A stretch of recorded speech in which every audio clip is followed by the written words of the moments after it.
Greetings out there in YouTube land. This is Morris Man, and as always, I thank you for coming to my channel. Today I'm going to do a pretty interesting video. It's entitled Some Tips on Becoming Successful Gigging.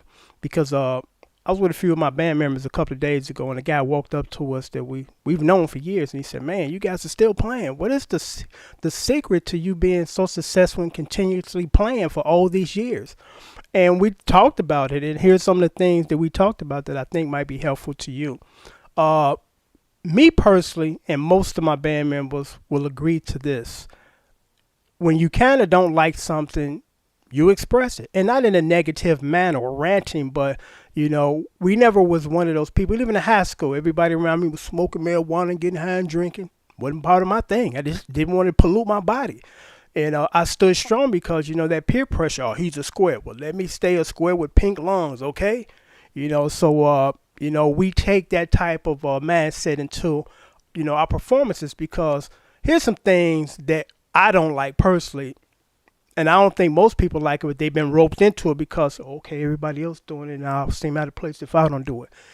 To go to a concert, spend your hard-earned money, and 50% of the time at the concert, you're forced to sing, or audience participation with the artist singing out of key, his song. You stand up and sing it.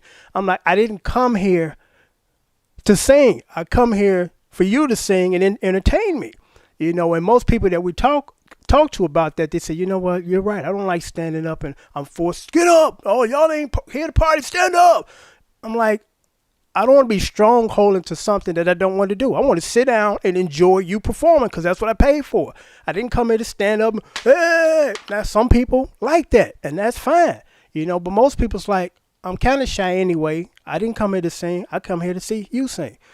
So in our performances, we don't ask people to do nothing. They do what they want to do, and that's it. We're not trying to rev you up. It's like, if you want to stand up and clap and sing, you can, but most people don't. They want to sit down and enjoy you instead of everybody hollering and screaming, and that you can't hear the artist because everybody hollering and screaming. So we never bought into that as far as this. We're going to rope you into audience participation nonsense, and I think a lot of people appreciate that, instead of forced and, yeah, stand up, come on, you, all of you, all that mess. So number two is, okay, that's number one, actually. Number two is, and there's another one that, one of my pet peeves. You go to a concert.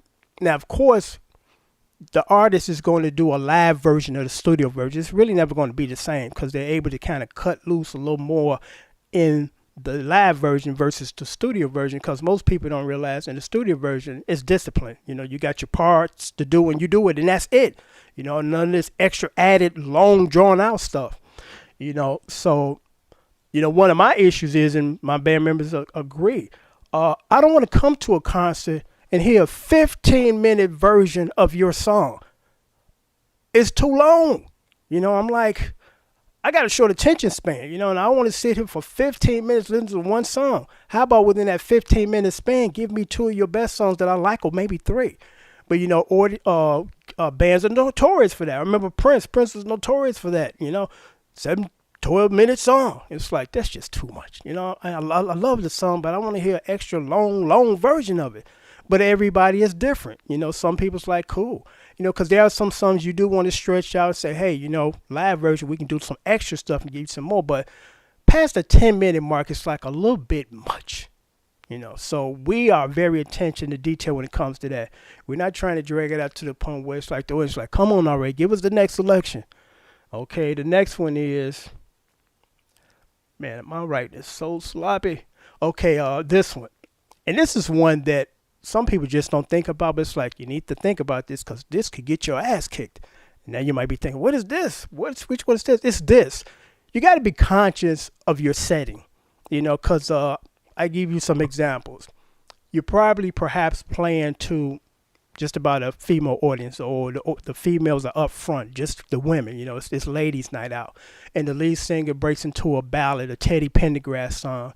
He can go out there and kind of work the audience and kind of get the women worked up, because it might be, I guess, a good thing to do, in the sense of art, entertaining. But here's another scenario. It's basically a couples type of audience, tables, and there's men with their women, men with their wives, women with their husbands, women with their boyfriends. Not a good idea to go out in the audience with your mic doing the slow song and all up in the women's face and getting them worked up in front of the men, because you might get your ass kicked. And it's kind of like it's an unsaid rule for men. Don't disrespect me in my space with my woman.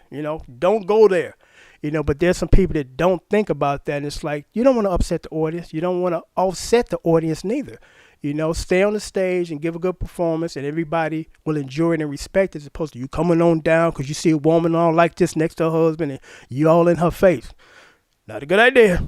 So, we're very conscious of that, as far as this is an evening that we can probably do that because they want that, because it's just the majority of women, go coming out, women's night. And then, if it's not, don't go there. So, okay, number 4 is, and big name acts are notorious for this. And I know a long time ago, it's kind of like a little kept secret. You always say to yourself, whenever I go to a concert, regardless who it is, for the most part, they're like an hour late. What's up with that? It's like you're rich and you got limousines, so don't the limousines show up on time to get your ass up on stage, when we sitting here waiting for you? And here is the secret to that. They do it deliberately because they figure that they're building anticipation. To me, they do, all they do is getting you pissed off. You're mad, you crammed up in there, and now you got a whole hour before the show, and that wait is almost as long as the duration of the performance when you show up. So, we always made it a point to be on time, because nobody likes nobody showing up late, whether it's a concert or a job or it's somebody, you relying on to do something for you or help you. Here they are an hour late. You're not going to feel too good about that. So, we've always been conscious of that and bucked the tradition, as far as we're going to show up 45 minutes late, and by then the audience is really ready for us. The audience was ready for you when they walked in, sat down and paid their money, so be conscious of that. Throw away that this is the bandwagon thing because everybody does it. Nobody likes that. And I don't know why nobody realizes that. Okay, so the next one is don't cover a song that you can't cover. And what I mean by that is there's some songs that instrumentation-wise within your band, you can do it. And then there's some songs just like, we don't have the manpower to do this, If it's a song that has heavy horns and you don't have a horn section, duh. If it's a piano ballad, you don't have a piano player and you a guitar player, duh. Ribbon in the Sky. It's a piano song. So you better have a piano player. And of course the guitar player to accompany him, which is fine, but don't show up doing piano ballads on guitar, because the guitar is a different animal from the piano. And some things you can't emulate on guitar that was done on piano, so not a good idea. Think about, your resources within the band. You say, okay, we can do this. Same thing with vocals. There's some songs that require heavy harmonies. If you don't have a band that have some more guys that can back you, the lead singer, up to do those heavy harmonies, don't go there, because people are waiting or anticipating to hear something very similar or a very good recreation of the original recording. So be mindful of that, because there's some people I know that's trying to tackle songs they can't tackle. And it's not about their talent set or skill set. It's that they don't have the resources to pull it off, to even remotely sound close to the record, This is actually part of number 5. What is this? Okay, don't take a gig that your band, this is kind of tying in with the other one prior to this one, that your band can't cover. And what I mean by that is if it's a jazz gig and you're not hardcore jazz musicians, don't go there. I mean, within your set of an R&B tune or set, you can throw in a few selected jazz songs that you guys can cover. But if you're not a quote-unquote jazz band, don't take a jazz gig. And vice versa. If you're a hardcore jazz band, don't take a blues gig or R&B gig or a pop gig, That's just common sense. Number 6, be respectful to your audience. And what I mean by that is it's kind of like, you're working for them and the customer is always right. So because I guess over the period of the last 15, 20 years, you have artists that are very disrespectful to the audience. Now, of course, the audience can get really riled up and get rowdy, but that's what you got security for. You know, instead of you up there on stage getting mad, slamming mics down, throwing stuff in the audience because somebody threw stuff up on the stage for you. You know, never act like a fool when there's a fool acting up, because a passerby can determine who's who. You know, they look at two idiots going at it and they don't know who's the calm head who got aggravated by the idiot. You know, so it's not a good idea, you know, to do that. And I know it's very difficult because there's some times we performed, this is a long time ago, people was throwing pennies on the stage. And then, you know, we would do something that's very humorous. Like we pick up the penny and say, hey, every little penny count. And we're a little piggy bank on stage. We put the penny in there. People laugh and crack up. It's like, make it creative, make it interesting, make it defuse the situation. Because I'm watching YouTube and I'm looking at some of these artists like Eminem and I think Acorn or whatever his name is, Arkon. And some dude said something and sassed him or whatever. And he's like, what guy was that? Point him out to me. Bring him up on stage. Acorn took his shirt off, picked him up, and threw the guy back on stage. I mean, back into the audience. Like, come on, man. You just as bad as the guy that got you pissed off. So, you know, be respectful, be professional. You know, and that never goes wrong. You know, you can never go wrong when you continue to be professional and not disrespect your audience, even though you might have a few idiots in the audience, because just, you know, throw out some few things as far as people, because men have a tendency to get jealous like women, because you know, we up on stage looking good, performing, and the women loving it. Then the guys in the audience, some of them wish that they was up on stage making the women love it, and they're a little resentful with you. So now they're gonna try to derail or sabotage your thing.